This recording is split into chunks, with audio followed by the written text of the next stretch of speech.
¿Qué pasa si estamos incorporando al mismo puesto, a las mismas condiciones, que no se dan cuenta que no tiene una decisión definitiva, tiene algo cautelar? Señora, explique por qué no quiere ir a trabajar. No quiero recibir el trabajo. No, porque yo quiero que me den esto. Pero usted me decía que necesitaba trabajar. Sí, pero bajo estas condiciones. Ah, bajo estas condiciones. Bueno, entonces me he dado cuenta que usted no tiene necesidad. No hay peligro de demora con usted. Usted no tiene necesidad de trabajar. Así que se cambia la medida. Y lo que se concedió, ahora te lo quito. Fíjense. Variable, ¿no? O sea, no porque ustedes tienen una medida cautelar ya, pues ya están ganadores, ¿no? Puede ser que los cambien. Lo cambien por sentencia o lo cambien porque sus condiciones durante el curso del proceso variaron. Y se acabó. Variable. Entonces, fíjense, las medidas cautelares tienen esas tres características, ¿no? Que es instrumental, ¿no? Que es provisoria y que es variable. Son tres clases de tutela que el contencioso contempla, ¿no? La vía procedimental especial, que es la ordinaria, que es para toda clase de procesos, para toda clase de pretensiones.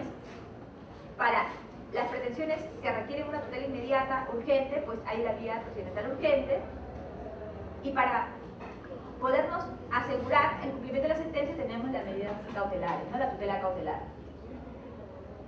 Aquí vamos a hablar un poquito sobre el tema del proceso urgente, porque es el proceso que se ha incorporado recién.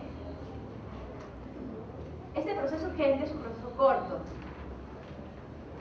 Demanda, contestación y sentencia. En el Poder Judicial tenemos un problema con las notificaciones, que se demoran demasiado. Normalmente los jueces calculan de un mes cada acto procesal. Entonces, si hoy día califican una demanda, la contestación puede ser calificada el siguiente mes, porque en demanda, que ahí no es que el demandado aparece en su cabeza la demanda, tenemos que notificarle, ¿no? Y el acto de notificación implica que tenemos que firmar la resolución, descargarlo en el sistema, pasarlo a una persona que se llama asistente de notificaciones para que haga la cédula de notificación, que venga el personal de notificaciones y que se le dé la cédula y le diga, oye, llévale a la casa de fulano, que él vaya a la casa de fulano, que lo encuentre y que una vez que verifique que él ha recibido la contestación, regrese los cargos. Ese trayectito, se dan cuenta que no es exactamente la actividad del juzgado ni del Poder Judicial, es una actividad de la central de notificaciones, que es parte de la estructura de justicia. Pero ese trayectito nos demanda un mes.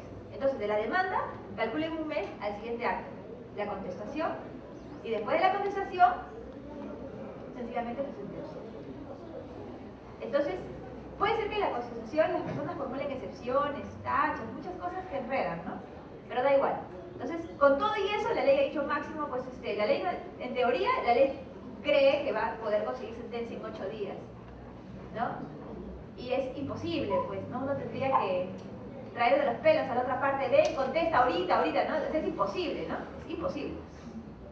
Normalmente, 3 meses tendría que ser en una lógica de proceso rápido, porque comprenderán que el juzgado no solamente tiene procesos urgentes, tiene otros procesos también. Lo que ha dicho la ley es, si tú juez tienes procesos urgentes, sepáralos y los tienes a la vista, de tal forma que demanda, contestación y sentencia. Tope tiene que ser 3 meses.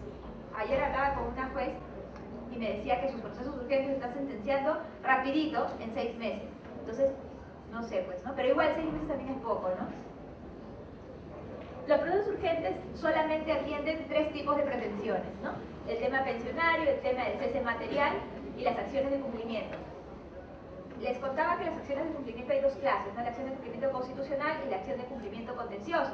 Quienes han visto constitucional saben que hay una acción de cumplimiento constitucional, ¿no? Y existe un problema ahí porque es muy parecido, pero súper parecido. Y es que la acción de cumplimiento hay en las 2 jurisdicciones, pero lógicamente acá nos estamos refiriendo a la acción de cumplimiento contencioso, ¿no? Los requisitos, es decir, este proceso urgente, para que nos atiendan en un proceso urgente, tenemos que tratar solamente cualquiera de esas 3 pretensiones. Pero cualquiera de esas pretensiones no es suficiente. La ley dice, si tú tienes una de esas 3 pretensiones, te puedo tutelar por proceso urgente. Pero además, me tienes que demostrar que cumples con 3 requisitos. Que tienes tu derecho cierto y manifiesto. Me tienes que demostrar la documentación, las pruebas, que yo pueda mirar y que en primera pueda ver que es cierto y manifiesto. O sea, a mí no me digas que el perito, que venga la declaración, porque eso significaría actuar, ¿no? Medios probatorios. Y eso no es cierto y manifiesto, porque todavía falta, ¿no? Verificar. Si tú quieres que te tutele vía proceso urgente, un derecho cierto y manifiesto, demuéstrame, así, en tu demanda. Además, le tienes que decir que esta es la única vía satisfactoria. Es decir, no hay forma de que te vayas a la constitucional, no hay forma que te vayas al especial. Tú me tienes que demostrar que si es que tu pretensión lo sometes a la vía especial, te pueden causar un daño, porque es muy largo el proceso. Y finalmente me tienes que decir cuál es tu necesidad impostergable de tutela. Es decir, me tienes que decir por qué te tengo que tutelar ahorita. ¿Por qué no te puedes esperar con todo lo demás? ¿Cuál es tu necesidad impostergable de tutela? O sea, ¿qué te está pasando si no te tutelo ahorita? ¿Qué pasa? ¿Te mueres? ¿Qué pasa, no? ¿Te quedas sin comer? ¿No pagas de colegio a tus hijos? ¿Qué pasa? ¿Qué pasa si no te tutelo ahorita? ¿No? Ustedes tienen que acreditar la necesidad impostergable de tutela. Quiero ahorita que me tutelen ya. Entonces, ustedes tienen que el proceso urgente no basta que cumpla con esas tres pretensiones, sino que además tienen que cumplir con esos requisitos. Si es que cumple con todos esos requisitos, el juez le admite la demanda. Si es que el juez le admite la demanda, ya tienen pues ya prácticamente ya el 50-60% ganado el proceso, ¿no? Porque estamos hablando de cuestiones ciertas y manifiestas. La otra parte tendría que decir que todo lo que están diciendo ustedes es mentira, que es falso, adulterado, falsificado, que lo han sacado de Casángaro o algo. ¿No? O sea, tu parte de estas pretensiones es un poco complicado, porque están hablando ustedes de pretensiones ciertas y manifiestas. Tienen que tener documentos que acrediten que lo que dicen ustedes es cierto.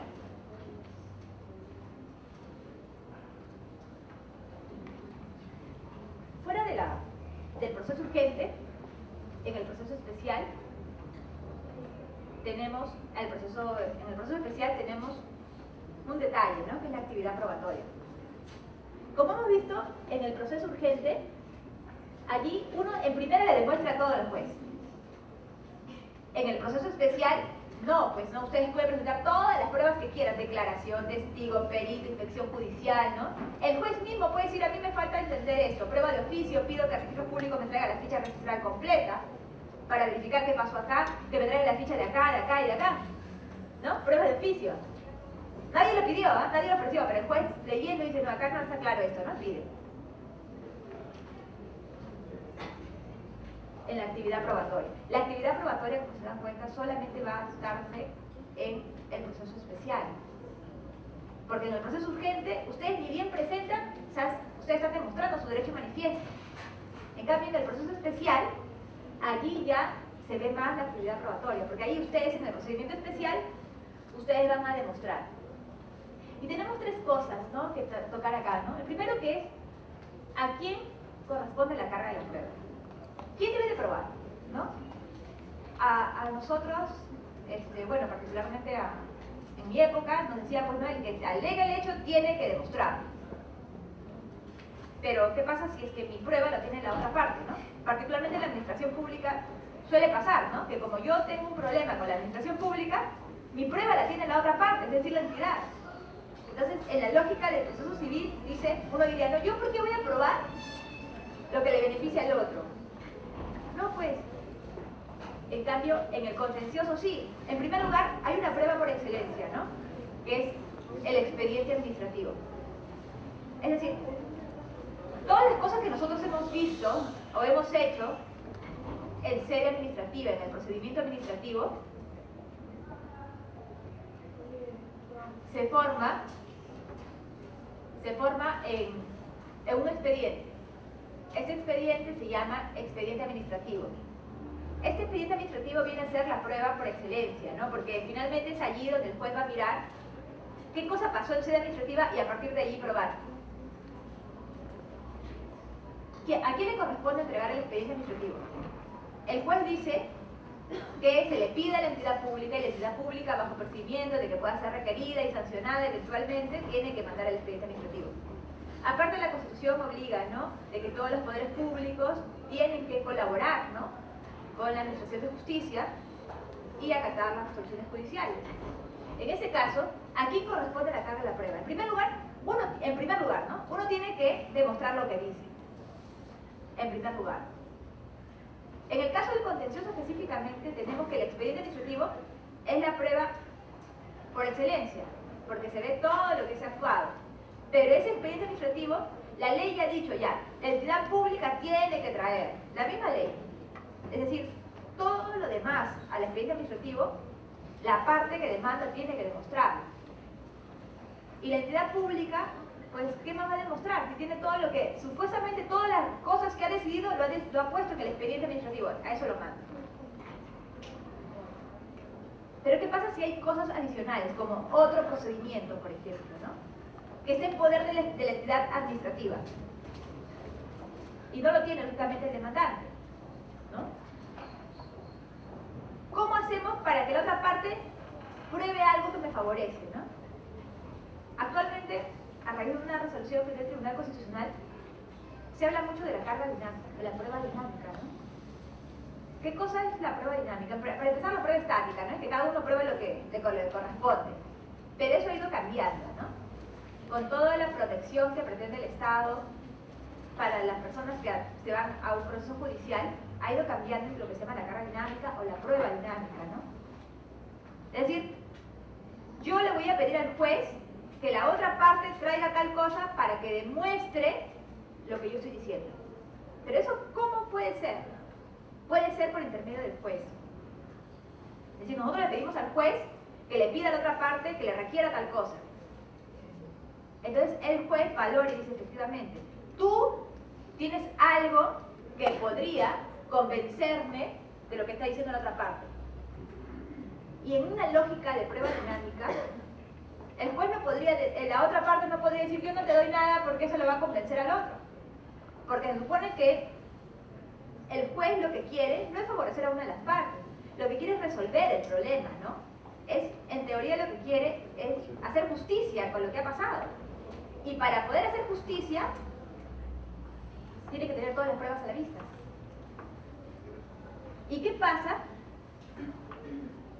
si es que, habiéndole pedido algo a la otra parte, habiendo todas las partes dado todas sus pruebas, aún el juez no se convence? Dice, acá hay algo que no me convence. Acá falta algo, no sé qué cosa es.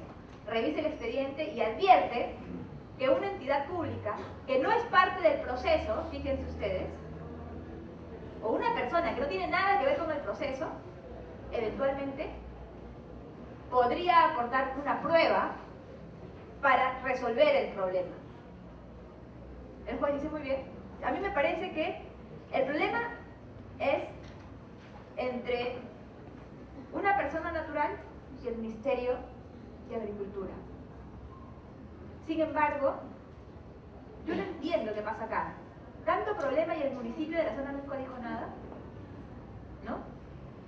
Y el juez solito dice, solicito una prueba de oficio. Quiero que el municipio de la zona me traiga el expediente número tal o el expediente que generó la decisión tal. Y el municipio dice, ¿yo qué tengo que ver acá? ¿Yo qué tengo que ver en mi pleito? Tú no tienes que ver nada, dame la prueba, ¿no? Dame la prueba, dame ese documento que me sirve de prueba, ¿no? ¿Por qué? Porque me da la gana, pues el juez, ¿no? Entonces, eso es una prueba de oficio, ¿no? Cuando el juez pide algo de su voluntad, de su criterio, para formar su convicción, ¿no? Entonces, fíjense, en la actividad probatoria tenemos, pues acá, algunas cosas que hay que tener en cuenta, ¿no? La prueba de oficio lo hace el juez, valorando, ¿ves? Ahora, no pide cualquier cosa, lógicamente, ¿no? La prueba de oficio lo pide a través de una resolución en la cual él explica sus razones por qué tendría que actuarse tal prueba, ¿no? ¿Por qué faltaría esto, no? ¿Por qué considera necesario oficiar a tal persona para que le diga tal cosa? Tiene que explicar, no es que de pronto ya tú tráeme esto, tú tráeme el otro, no, o sea, no, tampoco, ¿no? Lo hace a través de una resolución que es inimpugnable. No se pueden impugnar esas resoluciones porque el juez ahí tiene que explicar por qué está pidiendo esa prueba, es una prueba de oficio, ¿no? La carga dinámica, ya saben que ustedes se lo piden al juez para que el juez pueda pedirle a la otra parte o eventualmente a otras entidades, ¿no? Eso es entendido aquí en el Perú de esa manera. Normalmente eso viene de toda la teoría probatoria anglosajona, donde las partes no dicen nada y dice el juez el que dice, ya tú me traes esto, tú me traes el otro, tú me traes el otro. Pero acá en el Perú, la carga dinámica la hemos asumido así, porque fue un criterio que tuvo el tribunal Y bueno, y los jueces ahora dicen, perfecto, aparte que la ley contenciosa lo contempla, ¿no? Dice, ¿no? Si ustedes necesitan algo, pero tiene otra parte, pídanlo, pero me lo piden a mí. Ahora, hago la aclaración, la misma ley dice, ¿no? Y aclara. Si bien es cierto, el juez puede hacer eso, no significa que de pronto la gente ya no pruebe nada. Y todo haga que la otra parte lo pruebe, no. Esos son casos excepcionales, ¿no? Si ustedes no cuentan con el medio probatorio, le piden al juez que le pida. Pero si ustedes pueden acceder a esos medios probatorios, tienen que ofrecerlos. Porque la regla general es que ustedes ofrezcan. Si es que no pueden, ya se lo piden al juez, ¿no? Y si es que ninguna de las partes prueba nada y todavía hay algo dudoso, el juez solito puede ofrecer o pedir pruebas para que lo convenzan de su decisión, ¿no? Bueno, aquí las medidas cautelares, ¿no? Es otro tema, ¿no? Las medidas cautelares, decíamos que es una forma de tutela, una forma de protección que da el Estado a través de los jueces. En el caso del contencioso, tenemos 3 requisitos de procedencia: la verosimilitud, el periodo de demora y la adecuación. La contracautela, para el contencioso, no es un requisito de procedencia, sino es un requisito de ejecución. ¿Qué sucede? La verosimilitud. Hace mucho se decía de que la verosimilitud es la apariencia del derecho. Basta que des una luz, una señal que más o menos tienes el derecho, te tienen que dar una medida cautelar. Eso es lo que dicen los de procesal civil, ¿no? Sin embargo, a partir de los años 2000, a raíz de una sentencia que hubo en la Corte Internacional, en la Corte de la Haya, fueron cambiando todos esos criterios de temas de medidas cautelares. Y tuvo especial trascendencia en las medidas cautelares que se dan a nivel contencioso administrativo de España. Y como ustedes saben, todo nuestro tema contencioso y administrativo es una copia fiel, ¿no?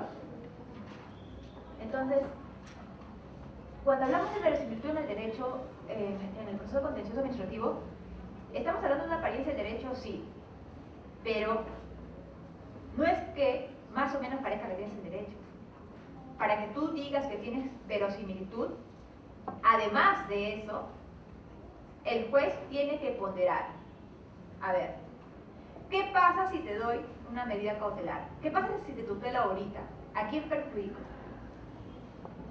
Por más que tengas el derecho, o por más que me des una señal que más o menos tienes razón, ¿qué pasa si te doy ahorita una medida cautelar? ¿Perjudico más al interés general? ¿O el perjuicio que te puedo generar a ti por no darte la medida cautelar puede ser mayor? Ejemplo. Había una discoteca gay hace mucho tiempo, ¿no? En Downtown, en Miraflores, que fue cerrada. Ahí, esa gente, el municipio dijo que se cierren, ¿no? Entonces, en este caso, ellos pedían una medida cautelar. Señor juez, hasta que se sentencie, por mientras déjenme abrir mi establecimiento, ¿no? Y el problema no era la discoteca gay, el problema eran los asaltos que se ocurrían afuera, ¿no? Producto de los efectos del alcohol, ¿no? Entonces, ellos decían, quiero una medida cautelar para poder operar, porque ellos serán muy gay, todo lo que quieran, pero yo soy un empresario y vivo de la discoteca. Entonces, que me cierren la discoteca me está generando un grave perjuicio económico, a mí y a todos los trabajadores de la discoteca. Así que quiero una medida cautelar para que me dejen operar. Entonces, según la verosimilitud del derecho del contencioso, y yo quiero que me dé la medida cautelar porque estos, fíjense, no hay razón suficiente para que me cierren el local. Todos son dichos. No es que realmente el municipio me ha cerrado sin pruebas suficientes. Y el juez decía, a ver, puede ser, ¿no? Porque todavía tengo que valorar más pruebas para ver si es que el municipio realmente cerró de verdad o cerró por las puras, ¿no? Porque de repente acá hay un factor de discriminación. Según esa lógica, en el proceso civil, antiguamente ya debería dar la medida cautelar. Porque antiguamente en el proceso civil decía, basta que tengas una señal que tienes el derecho, te mereces una medida cautelar. En el contencioso no, porque estamos hablando de intereses públicos. O sea, acá no hay una bronca entre una persona con otra. Estamos hablando entre lo que le ha pasado a una persona y lo que le ha hecho una administración pública. Y la administración pública no actúa sola, sino actúa en protección de los intereses generales. Entonces, a pesar de que esta discoteca podría demostrar más o menos que tenía el derecho, el juez no podía darle la medida cautelar en primera, no podía. Tenía todavía que ponderar. Ponderar, ¿qué pasa si le doy la medida cautelar a esta discoteca y permito que abra la discoteca? ¿Qué pasa? Puede ser que sea cierto lo que dice el municipio y siga la ola de asaltos. Puede ser que haya todos estos problemas que dicen que hay. Interés general. ¿Qué prefiero, no? ¿Qué pasa si no le doy la medida cautelar? Esta empresa pues va a quedar paralizada, como está ahorita. Ambos, hay afectación por ambos lados. Entonces, el juez pondera. Dice, a ver, ¿qué hago? ¿Le doy la medida cautelar o no le doy la medida cautelar? ¿Permito que abran el establecimiento o no permito que lo abran el establecimiento? ¿A quién hago más daño si abro el establecimiento? Probablemente a los vecinos, a la gente que anda por ahí. Porque voy a permitir que haya una ola de asalto, probablemente. ¿Y qué pasa si no le doy la medida cautelar? Pues voy a mantener cerrada la discoteca, ¿no? Probablemente unas 5 o 10 personas todavía van a quedar sin trabajo. Entonces el juez tiene que ponderar. Y esa ponderación entre el interés particular que surge del cierre de la discoteca, que fue una resolución administrativa, municipal propiamente, con el que se dispuso cerrar la discoteca, versus el interés general, la protección de los vecinos.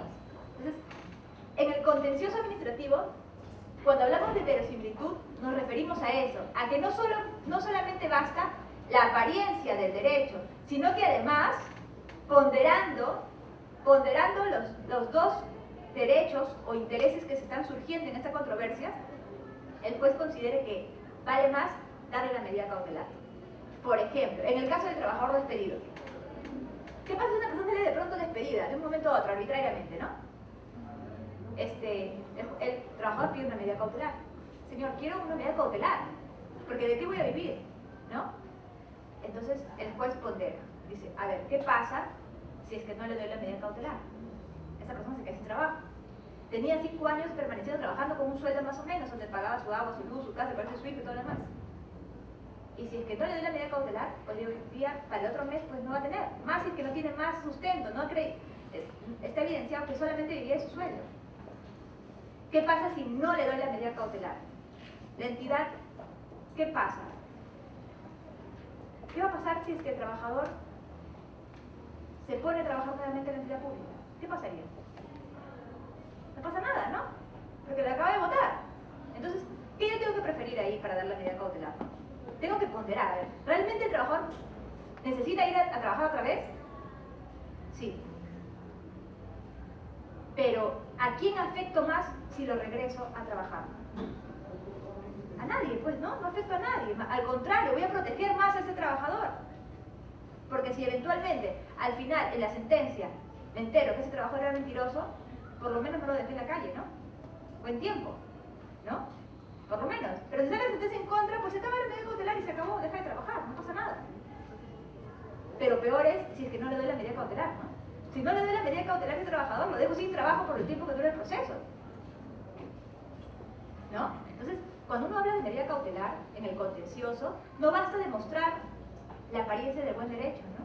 Sino que además tiene que ponderar y ver qué cosa pretende el juez proteger más. Y en teoría el juez, para dar una medida cautelar, tiene que buscar que proteger más, paralelo a la apariencia del derecho. Esto está muy relacionado con el peligro de demora. El peligro de demora es eso, ¿no? Es buscar que asegurar que la sentencia, que se dicte la sentencia y que se cumpla. Eso es lo que pretende la medida cautelar, ¿no? El peligro de demora significa asegurar que la sentencia pueda ser ejecutada realmente. ¿Qué pasa si una persona, imagínense a los viejitos, ¿no? Tiene su pensión, como pasa ahorita, ¿no? Cuando tiene su sentencia ya no están, ¿no? Cobra su esposa, sus hijos, ¿no? Ya uno dice, pero qué injusto, ¿no? Pero eso es lo que pasa, ¿no? Que no le dan las medidas cautelares porque el Estado no tiene plata, ¿no? ¿Qué pasa con este establecimiento, digamos, con una bodega, ¿no? Que de pronto la cierra, es su único sustento, y para que vuelva a abrir, tiene que tener sentencia, puede pasar mucho tiempo. ¿Qué hace la bodega todo el tiempo cerrada? Se pueden malograr los productos, ¿no? Que son perecibles, no perecibles. La persona que la bodega es su único sustento, es padre y madre para sus hijos, se queda sin trabajar, ¿de qué viven? ¿No? Entonces, hay cosas que hay que ponderar. Entonces, esa ponderación que habla de la verosimilitud está muy aparejada con el periodo de demora. En el contencioso, a pesar de que dice requisito 1, verosimilitud, requisito 2, periodo de demora, ambos tienen mucha relación, ¿no? Y la adecuación. ¿Qué es la adecuación, no? En las medidas cautelares en el proceso civil nosotros sabemos que hay un montón de medidas cautelares, secuestros, embargo, anotación de demanda, anotación de inscripción, hay una gama de medidas cautelares. Pero el juez dice, ¿qué cosa le doy a esta persona? ¿Qué medida cautelar? De todas las posibilidades de pretensiones de medidas cautelares, ¿cuál le doy? Entonces, la ley dice, tienes que tener en cuenta la adecuación de la medida cautelar, la forma de la medida cautelar. En el contencioso se habla de medidas innovar y no innovar, es decir, adelantar una decisión, ¿no? Cambiar una circunstancia. Pero lo que pretende la adecuación es un principio de mínima injerencia. Es decir, cuando el juez quiera proteger a alguien, esa decisión de protección no puede afectar más a otra persona, ¿no? ¿Cómo sería que con una mano ayude y con otra mano perjudica a otra persona? Entonces, la adecuación es eso, ¿no?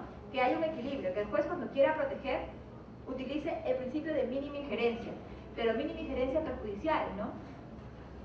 ¿Qué pasa si es que, por ejemplo, una persona debe a SUNAT, ¿no? Y SUNAT ha ordenado paralizar sus cuentas, embarga $200.000, pero ella es un comerciante. Él dice, si dicen que debo, ¿por qué no me embargan en forma de inscripción mi propiedad? Porque un embargo en forma de inscripción igual garantiza, porque si yo debo, al final después lo remata.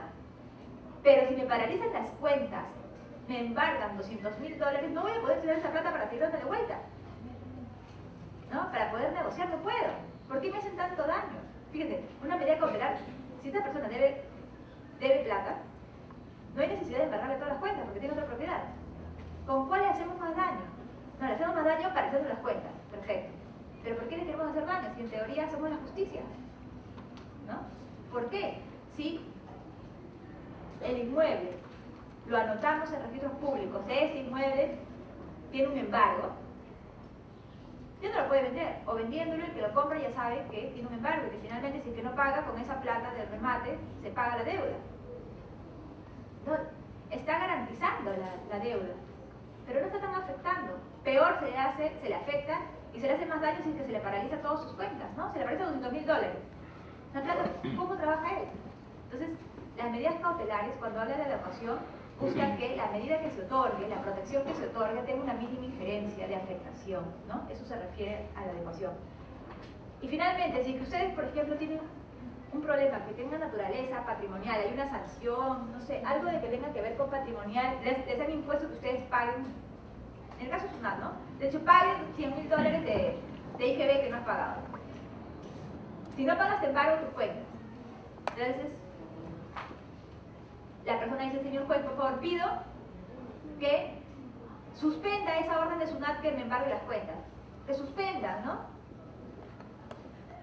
Entonces el juez dice, ya, pero si yo te suspendo eso y tú después sacas tu plata y te vas y cierras la empresa, ¿no? Si tú quieres que yo te garantice algo que tiene un contenido patrimonial, garantízame con otra cosa, ¿no? Entonces, la persona ya puede dar una fianza, probablemente puede dar, pues, no sé, ¿no? Una propiedad, inmueble, garantiza con otra cosa. Por eso que la contracautela es un requisito de ejecución. Cuando se trata de temas patrimoniales, el juez puede pedirlo, ¿no? La contracautela es una garantía que la persona que pide la medida cautelar otorga. Si yo quiero una medida cautelar, quiero una protección para que no me embarguen algo que tenga que ver con temas patrimoniales, no basta pedir, sino que además tengo que decirle, juez, te garantizo con esto en el caso de que lo que yo estoy diciendo sea mentira, ¿no? Eso tiene que ver un poco con la contracautela. Puede ser personal o real. Personal porque hay caución juratoria. Yo juro, ¿no? Por Dios que sí voy a pagar, ¿no? Esa es caución juratoria de manera personal, ¿no? Y la real, pues porque ustedes ofrecen algún bien de naturaleza real, ¿no? Puede ser una propiedad, inmueble, no sé. Finalmente, el contencioso, ya para terminar el tema de la etapa resolutiva, ¿no? Realmente tema que me ha tocado exponer es muy amplio, por eso que estamos dando pequeñas pinceladas, ¿no? En el proceso contencioso, la parte final empieza en la etapa resolutiva. Una vez que ya se dictó el auto de saneamiento, es decir, en el contencioso hay etapa postulatoria, ¿no? Etapa probatoria y finalmente la resolutoria. La etapa probatoria culmina para nosotros en el contencioso con el auto de saneamiento. Y es a partir de allí donde entra la etapa resolutoria, ¿no? Finalizado el auto de saneamiento, entra la etapa finalizado el auto de saneamiento, ya entra la etapa resolutiva, ¿no? ¿Qué pasa cuando se emite el auto de saneamiento? Todo el expediente se enumera en números y letras y se manda al Ministerio Público para que el Ministerio Público emita un dictamen fiscal. Ese dictamen fiscal es una opinión del fiscal, es decir, yo opino que se declare fundada la demanda o opino que se declare infundada la demanda. Luego, que el fiscal ya opinó y mandó su dictamen al Poder Judicial, el juez verifica y dice a las partes, miren, acá está el dictamen que ha dado el fiscal, a ver, digan lo que ustedes quieran, ¿no? Las partes pueden presentar sus alegatos, es decir, su informe, ya sea escrito o sea oral. Si presentan de manera escrita, pues ya saben, ¿no? Se va a dictar sentencia. En cambio, si piden un informe oral, ellos tienen derecho a 5 minutos ante el juez para poder informar por qué razón tiene que salir fundado o infundada la demanda, ¿no? Tienen 5 minutos y después de 15 días de llevado el informe oral, pues se dicta sentencia. La sentencia.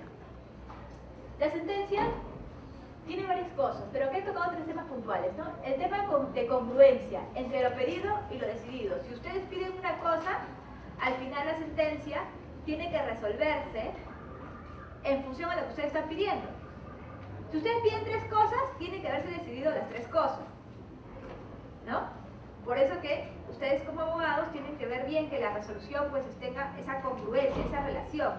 Y para que el juez llegue a esa decisión de esas 3 cosas, en la resolución tiene que haber analizado y atado todas sus ideas para llegar a una convicción de que se declara fundada o infundada la demanda, que se le otorgue o que no se le otorgue la licencia, que lo clausuren o que no lo clausuren, digamos, ¿no? ¿Por qué llega a esa decisión? Tiene que explicar, pero tiene que explicar en función a lo que ustedes le han dicho durante todo el proceso. Por eso que tiene que ver congruencia entre lo que ustedes han pedido y lo que han decidido. Si es que el juez declara fundada la demanda, es decir, si es que le dan la razón al demandante, estamos ante una sentencia estimatoria, ¿no? Que han parado la demanda, se declara fundada la demanda. Si se declara fundada la demanda y el administrado por ahí no ha precisado exactamente qué más quisiera, dependiendo de lo que pida, el juez puede flexibilizar el pedido del administrado. Por ejemplo, si es que él pide que se anule la resolución que lo sancionó, perfecto, ¿no? El juez dice fundar la demanda, se anula la resolución que lo sancionó. Sin embargo, puede ser que por allí se haya dictado medidas, ¿no? Se le haya cerrado un local o algo, ¿no? Como consecuencia de esa misma resolución. Entonces el juez puede decir, ¿no? Y lo cual genera que además se deje sin efecto todas las demás disposiciones, ¿no? ¿Por qué el juez da más? Porque la misma ley dice, ¿no? La misma ley contenciosa dice, si la finalidad del proceso es tutelar a los administrados, entonces en la sentencia estimatoria, solamente la sentencia que se declara fundada, el juez puede precisar los alcances del fallo para tutelar mejor el derecho o interés del administrado. Por eso que hay una flexibilización. Y finalmente es muy importante que ustedes analicen todas las resoluciones que les dan, porque el fallo, que es la decisión final, tiene que estar ordenado, ¿no? ¿Qué es lo que está disponiendo el juez, ¿no? En las ejecuciones de las sentencias, pues sabemos que hay sentencias de hacer, de no hacer y de obligación de dar suma de dinero. Digamos que declaran fundada la demanda, el demandante tiene la razón. Obligación de hacer. Que se le otorgue la licencia. ¿No? Se ordena, se declara fundada la demanda, en consecuencia, se ordena al municipio que le otorgue la licencia. Fíjense la obligación de hacer. Se declara fundada la demanda y se ordena al municipio que deje sin efecto la sanción impuesta. Obligación de no hacer, ¿no? Que no sancione. Puede ser, se declara fundada la demanda y se ordena a la entidad pública que le pague las bonificaciones, digamos. Obligación de dar suma de dinero. Entonces, hay tres clases de sentencias fundadas, ¿no? Hay muchas clasificaciones, pero para efectos didácticos y para efectos del contencioso, yo creo que es más fácil así. Obligación de hacer, de no hacer y de dar suma de dinero. Hay tres formas de condenar al Estado, ¿no? Diciéndole que haga algo, que no haga o que pague, ¿no? Esa es la ejecución de sentencia. Así que nada. Continuará esto y preguntas. A ver, doctores, a ver si alguien quiere hacer una pregunta. Creo que sí. Doctora, A ver. en la clase de tutela por el urgente, ¿desde cuándo entró en vigencia? Desde junio del 2008. Con el decreto legislativo 1067 se publicó el 28 de mayo del 2008. Ahora, hay empresas que son paraestatales, o sea, es del Estado y también es privado. ¿También procede el derecho contencioso administrativo en esas empresas? Siempre y cuando lo que haya hecho, lo haya hecho en virtud de una concesión. Hay empresas, por ejemplo, Telefónica, ¿no? Es una empresa eminentemente privada. Y cuando Telefónica actúa como una entidad administrativa, cuando Telefónica presta el servicio de telefonía, sigue siendo Telefónica del Perú, es una empresa privada, ¿no? Con inversión española y todo lo demás. Pero cuando presta el servicio de telefonía, está dando un servicio público. Y este servicio público, él no lo da porque quiere, sino porque ese servicio público ha sido una función delegada del Estado a través del contrato de concesión. Entonces, por más que Telefónica sea una empresa privada, cuando preste el servicio público, se convierte ficticiamente en una entidad pública. Y si es que se convierte ficticiamente en una entidad pública, los actos que genere como entidad pública son controlados vía administrativa y después son contenciosos. Y la misma lógica va con esas empresas, ¿no? Si es que realizan actos de naturaleza privada, pues se va al privado, ¿no? Pero si es que dentro de lo que está haciendo realiza algún acto catalogado como acto administrativo, pues sí puede ser administrativo y finalmente generar un contencioso, ¿no?